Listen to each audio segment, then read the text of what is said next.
Welcome to the deep dive. Today, we're looking at something really important, making AI, artificial intelligence, actually work for seniors, Yeah. regardless of how comfortable they are with tech right now. Yeah, it's about seeing AI as this super smart assistant that's always there ready to help out. Exactly, a 247 helper. Right. And AI, well, it's everywhere in the news, isn't it? But we want to focus on how it can genuinely improve daily life for older adults. Because new tech, it can often feel a bit daunting. For sure. It can feel like a big hurdle, but AI, if it's introduced the right way, thoughtfully, it really could be a game changer.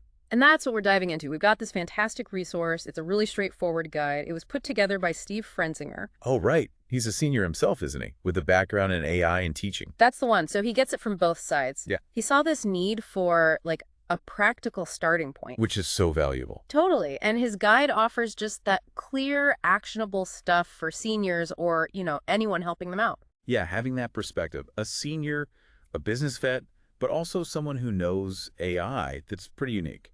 He understands the tech, but also the different comfort levels, the specific needs.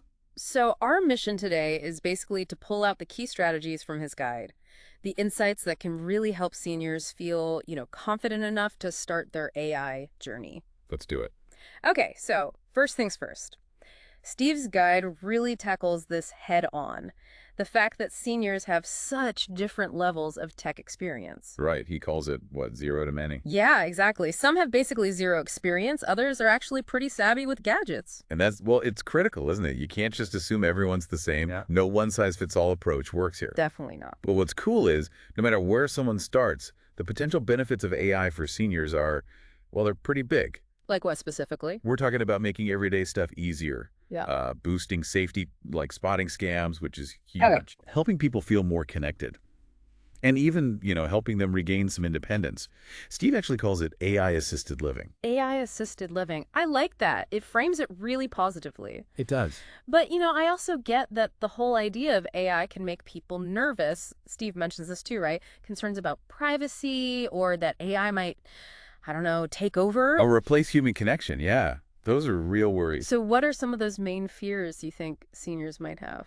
Well, I think Steve's right to bring them up early. That feeling of, losing control or just not understanding something so powerful. Yeah. That's natural. Sure. But he really stresses, and I completely agree, that AI is, at its core, a tool. You know, like a hammer or a smartphone. It's meant to assist, not dictate. Okay, so it's a tool. How do we actually bridge that gap then? How do we make this powerful thing feel less scary and more, well, useful for seniors? Steve's guide has some smart teaching ideas. Yeah, some really practical techniques. The first one that jumped out at me was start with what they know. Yes, absolutely fundamental. You build on what's already familiar. That eases the anxiety. So like connecting AI to their phone or their tablet, things they might already use. Exactly that. Finding those connections so AI doesn't seem like this totally alien thing, making it less foreign. He uses this comparison I thought was good AI as a digital version of a trusted helper in your pocket. Or like a 24/7 question answering machine. Yeah. It just reframes it in a way that's easier to kind of get your head around. He gives a simple example. Asking AI the weather. It's not that different from checking an app or, calling someone for an update. It shows its immediate use, right? In a Right. simple way. Right. Or thinking of like a digital recipe book. Yeah. Something that can even learn what you like or what you need to avoid diet-wise. Okay, that makes sense. Another technique he really pushes is breaking things down. Small, manageable steps. Which is just good teaching, isn't it? You wouldn't throw someone into the deep end. Right, no marathon running on day one. Exactly. Start super basic. Ask the AI for a joke. Maybe set a simple timer. Those little wins, they build confidence. It's all gradual. He gives that example, like, start with, hey Siri, tell me a joke. Easy peasy. Mm-hmm. And then maybe later move to something more practical, like, remind me to call my doctor tomorrow at 10 a.m. You just build up slowly. And tied right into that is dealing with the fears directly, offering reassurance. Because those worries about privacy and control, they're real. Very real. So Steve says, keep reinforcing. It's a tool. And give practical safety tips, like definitely don't share passwords online. Simple stuff, but crucial. And he mentions verifying health info, right? AI can give you information, but it's not your doctor. Absolutely critical. Always check with a real medical professional. What about the human connection thing, the fear it might replace family or friends? Yeah, Steve has a nice take on that. He suggests thinking of AI more like uh, a a friendly neighbor you can chat with late at night if you want. A source of conversation, maybe combat loneliness a bit, but definitely not a replacement for those really important relationships. He's also careful to mention, the risk of relying on it too much. That's something to watch. Good point. I also liked his focus on making it visual and interactive. Seeing helps understanding. Right, totally. Hmm. Demonstrations are key. Short videos, or just showing someone live on a tablet how it works. Makes it less abstract. Way less. Showing how a voice command gets you music instantly or answers a question right away, that makes it real, tangible. Steve mentioned showing a clip of FSD, full self-driving. That's way more impactful than just talking about it. And getting seniors involved, like asking the AI for a fun fact about dogs or something, makes it active, not passive. Yeah.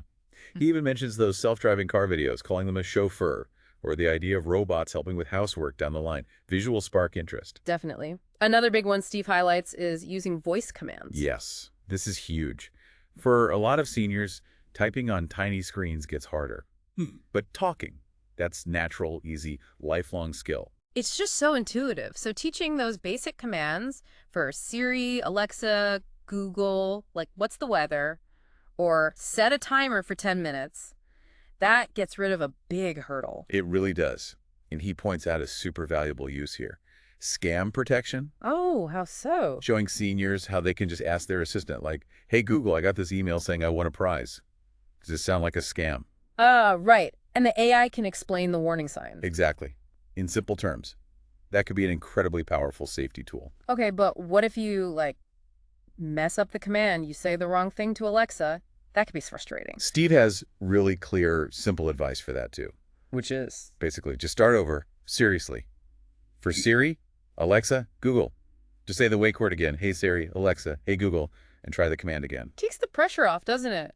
No big deal if you fluff it. Totally. It stops that feeling of, oh, no, I've made a mistake I can't fix. And what if you're mid-sentence and realize you said the wrong thing? He explains you can usually just correct yourself naturally, like we do in conversation. Say, wait, that's not right, or actually I meant, and then say the right thing. So, like, set an alarm for 7 p.m. Wait, no, 7 a.m. Exactly. The AI is pretty good at catching that, understanding the correction. He gives examples like fixing alarm times or clarifying which Springfield you mean. It's designed to be conversational. I also really like that he encourages playful experimentation, making it clear the AI is patient, it won't judge you. So important for lowering anxiety.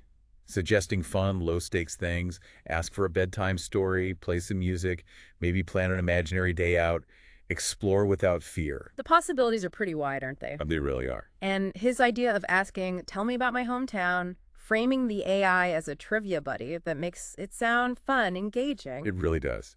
And finally, Steve really talks up using analogies and metaphors. Yeah. Connecting the new stuff to familiar ideas. Such a powerful teaching tool. Helps bridge that gap between the complex and the known. He suggests if someone knows a little bit about, say, the human brain, maybe neurons, Right. then comparing AI to a computer simulation of the human mind might click for them. Yeah, that could work for some.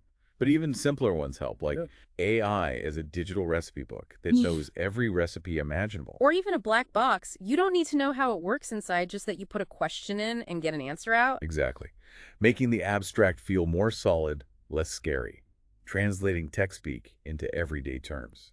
Okay, so we've covered some great ways to introduce AI, but Steve's guide also gets really practical about how AI can actually help day to day. Yes, connecting it to real-world benefits is crucial. That's what makes people see the value. Like what kind of benefits? Well, think about companionship. AI chatbots can offer conversation, maybe reduce loneliness, especially just being available anytime. And they can learn preferences, right? Adapt the conversation. Potentially, yeah. That's developing. Yeah. Then there's the scam spotting we mentioned, getting quick answers if something feels fishy online or on the phone. Huge for safety. Financial security, peace of mind. Yeah, and then the bigger picture stuff. Mobility, independence, things like self-driving cars, the FSD, and maybe future robots helping around the house. That could be truly transformative for some seniors. More freedom, more support. Definitely. Yeah. But also just the immediate daily stuff. Medication reminders are a big one. Oh yeah, huge. Getting recipe ideas instantly based on what's in the fridge, maybe help managing smart lights or thermostats. AI can handle those little tasks that add up. Frees up mental energy. Exactly. So, for someone listening who thinks, okay, I'm ready to try, or I want to help my mom try, what are those simple first steps Steve recommends? He keeps it really simple. Start with the user-friendly tools often already built in. Siri on iPhones, Alexa on Echo devices, Google Assistant on Androids and smart speakers. Stuff people might already have. Right. Yeah. And just begin with the super basic commands. What time is it? Tell me a story. Low pressure, maybe even fun first interactions. Get your feet wet. Then build up. Set reminders. Try making a call with your voice. Yeah. And always, always remember the online safety piece. Don't share sensitive info. Double check important stuff with a person. Absolutely. Crucial reminders. Now, Steve wraps up his guide with a really interesting bit of general teaching advice. He calls it being politely redundant. Huh. Yes, I like that too. And his reason is spot on. Which is?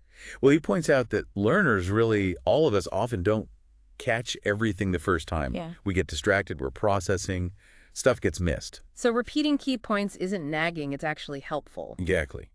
Strategically repeating the important bits really helps it sink in. Better retention. And I love his suggestive response if someone says, hey, you already said that.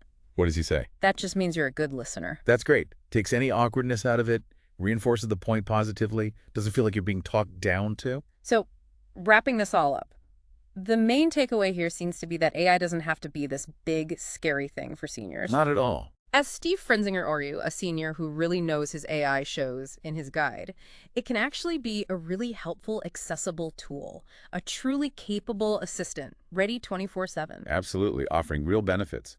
Companionship, safety, independence, help with daily tasks.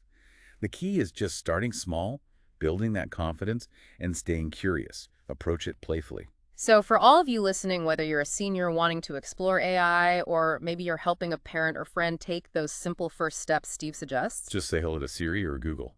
Try a basic command, see what happens. see what this potential helper can do. And, looking ahead, AI is changing so fast, it makes you wonder, doesn't it? What other ways might it weave into seniors' lives? Yeah, like could we see even more advanced help? Maybe those in-home robots providing more personalized support becoming, well, normal. It's definitely a fascinating possibility to think about, isn't it? Right Something to on. keep an eye on.